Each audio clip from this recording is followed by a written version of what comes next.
Huwag na bumabalik-balik na siya. Hindi na mahirap.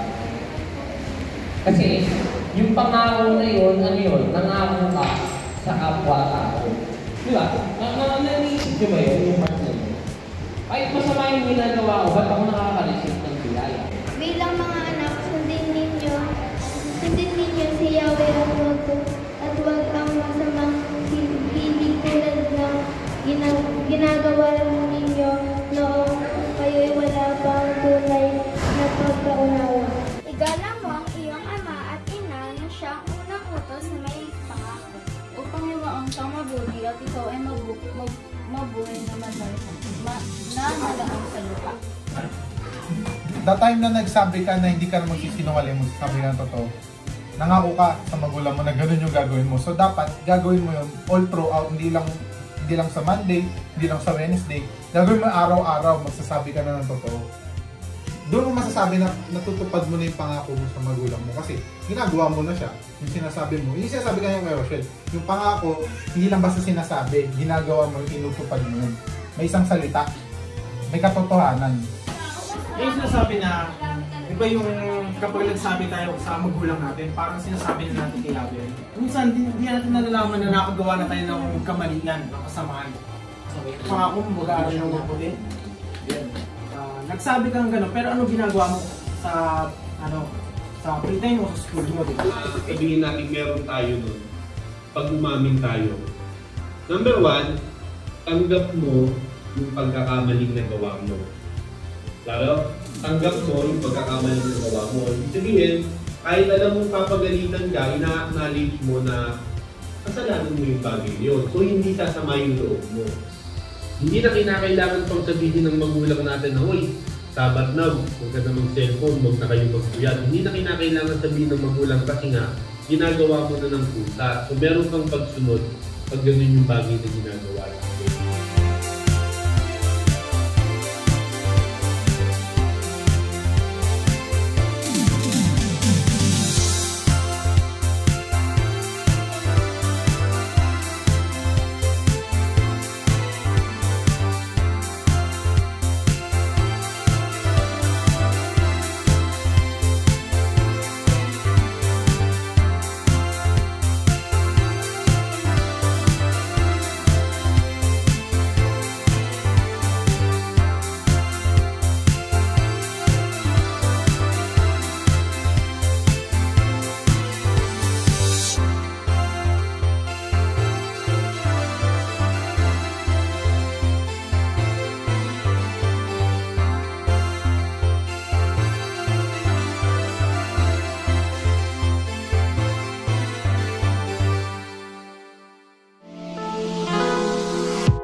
Ako po si Cheska Ligar.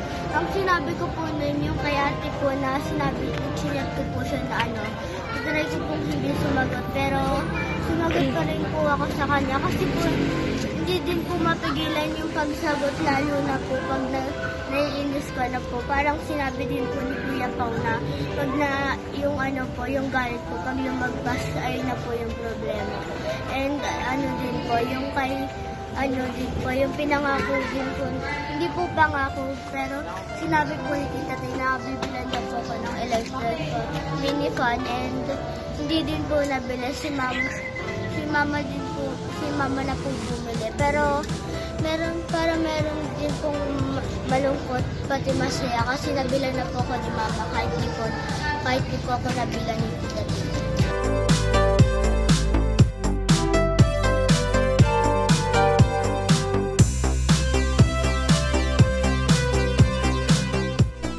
Shalom po.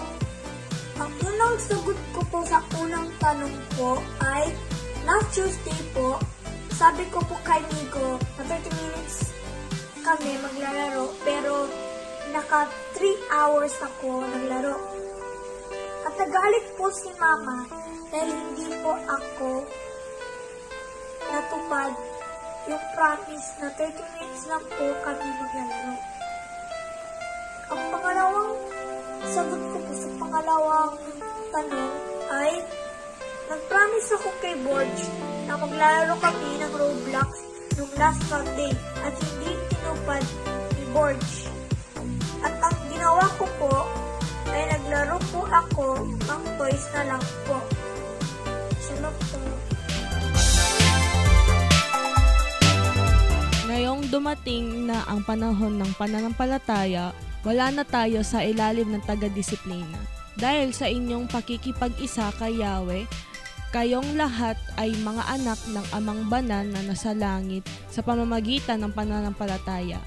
Si Yahweh mismo ang iyong sinuot na parang damit ng kayong mabautismuhan sa iyong pakikipag-isa sa Kanya.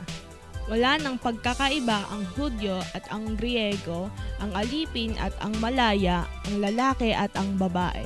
At kung kayo'y kay Yahweh, kayo'y mga anak ni Abraham at tagapagmana ayon sa pangako.